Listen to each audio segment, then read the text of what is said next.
Hey, Jan, just so you know, I've read the minutes, and if you make a motion to approve, I'm good. Well, we haven't called the meeting to order I yet. know, Yeah. no. Oh, All I right, know. we're almost there. Here we go. We're almost done. I just have to mute this microphone for just a second. Okay. So I think we're good. Everybody hear me? Yep. Okay, Yes. so we're going to call the meeting to order of the Northfield Macedonia Cemetery. So Jan Tully is here and Paul Schweikert is here, and I don't know if Jesse Nihas is going to join us in, and Dan and I are present. So thanks for all joining us. So the first thing is we need to approve the minutes of January 6th, 2020. Paul made a motion to approve and I second. Okay, all in favor? Aye. Okay, so that is approved. So let's move on to the next topic, which is the office furnace. So Dan can talk about this too. So the furnace kind of wasn't working, and we had Jackson Comfort out to repair it for 170 bucks, and we paid them. And I put in your materials the cost of replacing that furnace, which is $3,051. So Dan, maybe you can comment on that a bit. As of right now, the first it turns on and off. What is busted is the fan that blows the heat out. So they were looking for it and said they can't find any parts because it's so old, and they recommended just replacing it. Yeah, so the motor that runs the fan is actually not working. We just called Jackson to fix it. I did not shop around for other folks, but you know, that would be good. The past two, they installed one in the shop and the, I believe the new building also.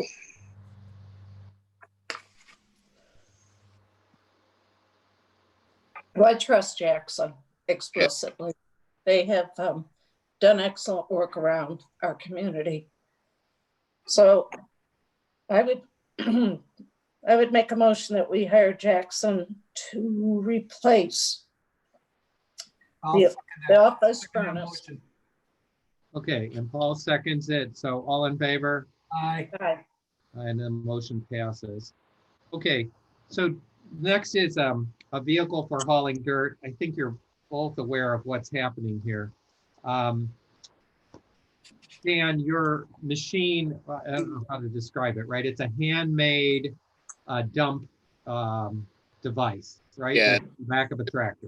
So you can kind of Yeah. talk about It was probably made in the 70s, if I had to guess. I've rebuilt it 3 times since I've worked here. It's outdated. The tractor's 50 years old, and I think it's just time to. It's busted right now, and I don't think it's worth it just to do it again. So I don't know, 50 years is pretty young. That's just me. Here's the thing. I would like to see what we could get it for on govdeals.com. I talked to Dan about this, but if we put it on govdeals.com, we might get some money for it. And then we could also purchase something through Baker, through state purchasing, which guarantees us the lowest price in Ohio. We don't have to go out for bid if we were to buy a replacement. So I think before we do this, we need to hook up with govdeals.com, see what they're willing to because people bid on a lot of stuff. We've gotten rid of a lot of old police cars and got a really good price. And it's totally legal. It's like a fair auction. So I think if Dan hooks up with Bill Kuprick, we could get that rolling, and then we could try to find out the state pricing on what he wants. I already did get the state pricing from Baker and from Century Equipment on 2 different vehicles, one from Baker and one from Century Equipment. I think he included those with your paperwork. yeah, the Baker one, right, is $22,067. It retails for $27,245. It's a truckster. It's 2-wheel drive with a box and a tailgate. 66 inch, right, Dan? I believe so, yeah. So, Paul, if you want to put this on state gov deals, you have to authorize this and say that would sell, we would sell what, the tractor and the dump? Yeah, Okay, so we'd sell that whole thing on Gov Deals and you would have to say that surplus so that we can put it on there. right. Um, And then we'd have to verify that what they're telling us from govdeals.com, not GovDeals, but we'd have to verify with state purchasing that what they're quoting us is correct. I mean, I'm not saying if they're lying, but we'd still have to verify what they're telling us. Okay, so what that would mean is then Dan uses the hoe to dig the grave and then put the dirt in there. And the problem has been now he has no way of hauling the dirt away. So he's just left the dirt around as he's dug a grave, which creates a variety of problems, getting the dirt back in, cleaning it up, making sure it's safe for people to get around.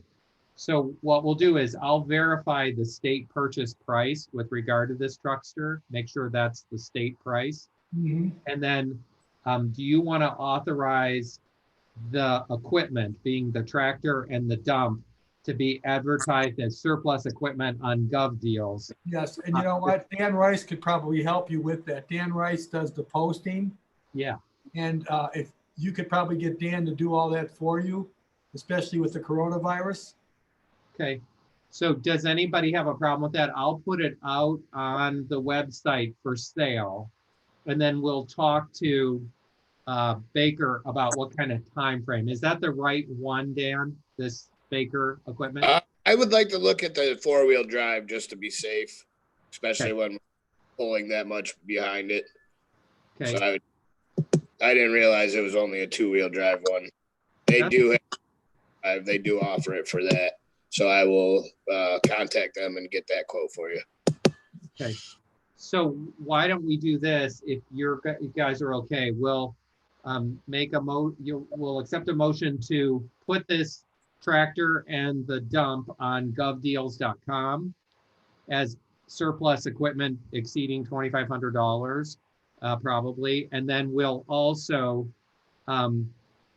get a state quote, make sure this is the state quote for a 4-wheel drive of the truckster over at Baker.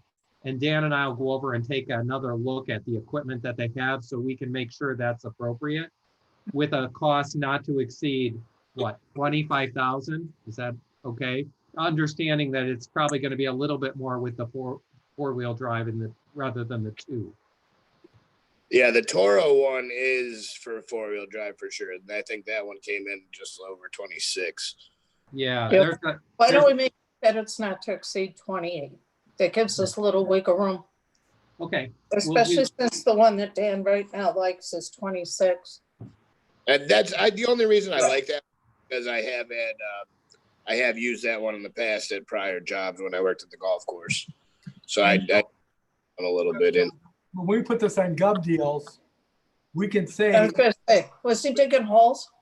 well, we put it on Gov Deals, we could say we want a minimum bid.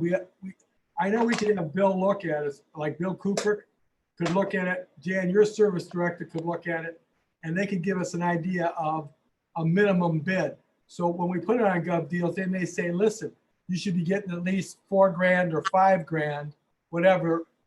And if we're not getting that, we don't have to sell it on Gov Deals. We could always auction it off locally. So what I'll do is have both of them take a look at it, give me a recommendation of a minimum bid, and I will share that with you before I post it to Gov Deals. If anybody or the mayor objects to that, Jesse, then I'll pull it. We'll have another meeting and decide what to do. If everybody's okay with that, I'll put it up on Gov Deals with that minimum. So if we don't get the minimum, we reject it. And then the motion will be to put it on Gov Deals as excess, conditioned upon a minimum bid that is agreed to by both the Sagamore Service Director and Macedonia. And then the new purchase would not exceed $28,000. So we won't go forward with the new one until we know we have the old one sold. And then we'll get it under order so Dan can get moving here. Right, and Dan, today, you could drive down and have, or call Bill and ask him to come up and give you what he thinks the minimum bid should be. So we already have one service director looking at it, and if Jan gets their guy to go over there, we'd have a rough idea between two different service directors, what's the appropriate. So, but Bill, I know Bill's available this afternoon, and even Okay. tomorrow. We'll have him take a look. Is that okay with you, Jan? Yes, Okay, I think that's a good idea. okay. So I'm just gonna assume that you both agree to the motion. So sell it on Gov Deals, minimum bid based on the values of the two service directors. Purchase a four-wheel drive from at state minimum bid, state bid numbers, not to exceed 28,000 with the four-wheel drive. All in favor? Aye. Okay, so the motion passes. I appreciate that. Okay, Dan and I will get busy on that. Next up is landscaping for the 2020 season. I went to about 7, I probably went to 8 different landscapers, and they gave us a number of prices. We have $37,250 from Tucker. I have $45,900 from Wolfscape, plus $1,025 per treatment for fertilization. There'd be 4 of them. Turfscape is $41,045, and then a number of extras between $1132.88 and $2899.95 per visit for treatments and all the extras. I did give you the summary last year.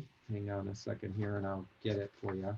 Last year we spent, there was a little bit that bled into this year because remember there were some invoices after Right. I took over in March. Outstanding.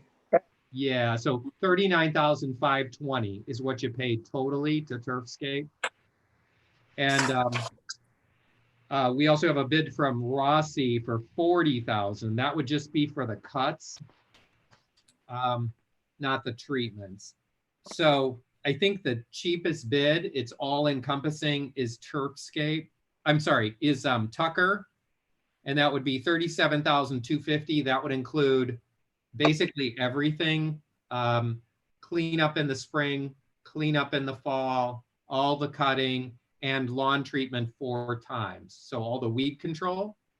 And then there's, I don't think there's any real pruning or other kinds of things, just the stuff that might get in their way. I did have at least one person, couple complaints, and Dan indicated to me there were some people who complained about the cutting last year that had damaged a couple of some of the stones. I'm good with the $37,250. What about you, Jan?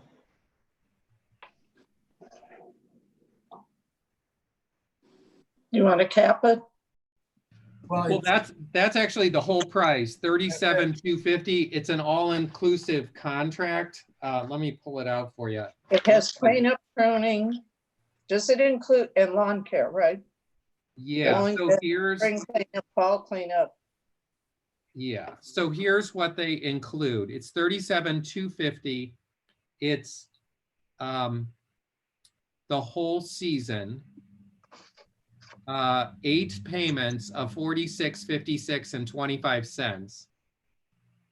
They would do spring cleanup, turf maintenance, cut the grass, obviously, lawn treatment, and that's all the applications. At least 4, maybe 5. Shrub bedding and tree maintenance, the pruning of the trees, you know, the small pruning, fall cleanup, and then if we wanted mulch, it's $58 per yard installed. That doesn't include the mulch. So the $37,250 includes the mulch? It No. does not. Okay. I'm That's reading it. Sure. That's Okay. an extra, but what it does It- include, Jan, is all the cleanup, all the cutting, and all the lawn servicing, like treatments. It includes all the, yeah, from 4 to 9, right? Yep, and the fall cleanup goes through November 30th. So I know Dan had them come back once in December last year because there was some cleanup. So this is April 1 through November 30th. And then they would do all the cleanups through there. Well, and it said it would come back between November 30th, no later than December 31st, if we require anything else. Yeah. So that's not bad. That's okay. And where are they based on? Oh, They're based out of Bedford. One of them, they grew up on Sagamore Road. It's 4 brothers. I don't know if they're all 4 still working together, but it's 4 brothers. They grew up on Sagamore Road in Sagamore. They, at least 2 or 3 of them live here. So one of them has a house right down the street, right by the bike trail. So they're Okay. very close. if I look at what they offer and the pricing, I say they're the best choice. So I would- I'll second that motion. Yep, make a motion to accept the bid and offer the contract to Tucker Landscaping. Second. Okay, Schweikert. All in favor? Aye. Opposed? Thanks. The motion carries. Okay, thanks a lot. Paul, I'm going to have you sign that contract when we Aye. get done. Okay, fence. I offered it to the VFW and the American Legion. Obviously, you know, you guys know I haven't heard from them. I had RT Fence come out and take a look at the existing fence. If we sought to take it down and replace just 128 feet, that's the footage right in front at Valley View and Old 8, it would be $15,900. The fence that we have is not an aluminum fence. It is a galvanized steel fence. I went back to Matt McCann, M&M Welding in Macedonia. He's the one who looked at this with Mike previously. There are a couple of spots on the fence. In fact, let me share a screen with you. It's going to help you look at the fence here. Just a moment. Hang on. You got to give me just a second to get to that, and then I'll share that with you.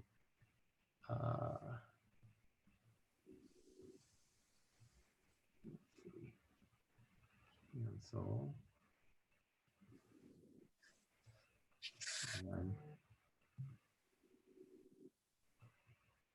Okay, now.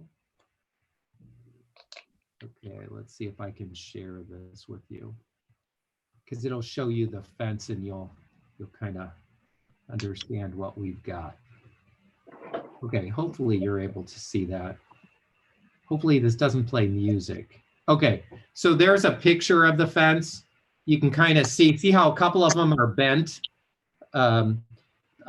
Matt told me that if we want those straightened out, he could send a welder out and within an afternoon probably fix all of those areas. There's a couple of spots where maybe something hit the fence and it's bent a little bit, but they could straighten out anything we have, any weak spots that we have. There's a picture of the gate.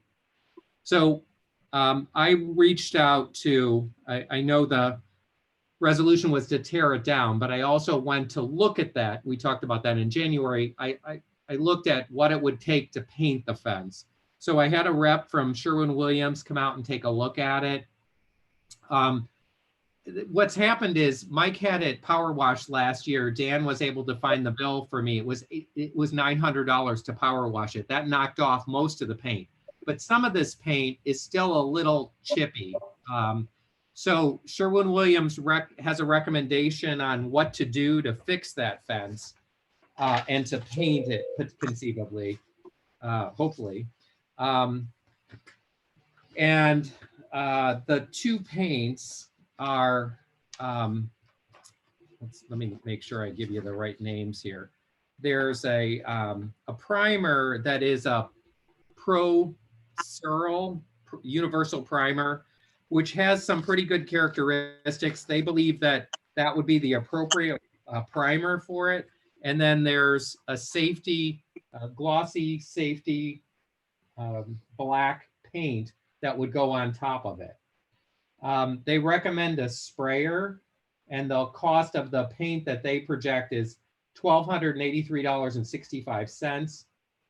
We also should probably power wash the whole thing one more time just to get anything off that has been there over the winter, and then purchase some portable sanders with some um, I'm going to stop this because it'll drive you crazy, with lithium batteries, that we could kind of sand it down with the portable sanders to make the paint adhere. They think that we'll probably have a pretty decent result. They thought maybe we could get 2 or 3 years out of it without really noticeable chipping out of it. So what I'd like to do is ask you to authorize us to purchase maybe a couple of gallons and also some sanders to just kind of test out a few areas. My goal, or our goal, Dan and I, is to get the area in front of the fence, in front of the gate, all painted prior to Memorial Day, just to see how that reacts and how good it works. If it's not real successful, we can talk to you about it. If it does look promising, then we'd like to continue on. I estimate the total cost, since $1,283 would be for the paint and the sprayer. We'd probably have to buy one of those little tents, like for a one-car garage or something, that we could put around it so we wouldn't get paint flying around, and try to do it on a dry day, just to kind of test some of it. We definitely need to do the gate. We could do the gates the same way. The gates are iron, they're in good shape. I'd like to try to spray it and not brush it, because I think we'll get a better result. Why don't we do that? Why don't we try to do the front and see how that takes before we commit to anything else? Okay. Dan, what do you think? Yeah, I think that's perfect. I think if worse comes to worse and we end up getting rid of it, we keep the front. I mean, that would make the, so we might as well test it out while we can. Structurally, the fence is sound. I mean, it is structurally sound. There's nothing wrong with it that way. It's just the paint. And, if we look at it this way, it's chipped, but structurally it's sound. So the question is, can we get something to adhere to it?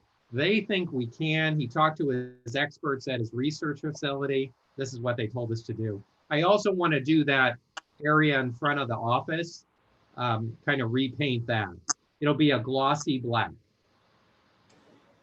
Yeah, I would say let's try it on the front before Memorial Day. Yeah. All right, good enough. See how it looks. Would that also include the gate in front of the office? Yeah, we're Okay. gonna do that, and then we'll hit the wall behind it, the kind of off-white wall. Okay. The door. Yeah. Yep. Okay, so we'll just move forward with that. I don't think we need an approval. We have to have the annual meeting and the annual report. Dan put together kind of the printout of everything that has been sold as of last year. That totals $23,700. I don't think we need to do anything except I need to set a date. How do I do that, Jan, to set the date for the annual meeting? Just talk to, let me know and I'll set it up with the clerk of council. We just changed clerk of council, so. Okay. We usually do it usually it's the first meeting of May. So it's going to be, because the second meeting with Memorial Day may not occur, but with what's going on with the virus, who knows? Yeah, so it might be. So the first May meeting's May 14th. Okay. Okay, so we just go to your meeting essentially and hold the meeting. Yes. You basically give a report of how we're doing, what we're doing. Okay. There's no real action on the day-to-day stuff. That's handled by this board. Okay. 2020 rates. Dan helped pull together what are the rates in other cemeteries. Looked at Independence, looked at Brecksville. We talked to a couple of the funeral directors about this and kind of where we are. I think we probably just keep our rates where they are for now. We seem to be on the kind of average to maybe a little bit higher, but when you're comparing to Independence and Brecksville, they also have a lot of cash. So they're kind of subsidizing that cemetery much more than we are. Yeah, I'd agree to leave us where we are, especially this year's a little interesting, shall we say. It's going to be challenging for some folks. It sure is. Okay, I just wanted to highlight this Jalibki. This man purchased 2 graves almost more than a year ago. When he purchased the graves, he did not pay for the endowment.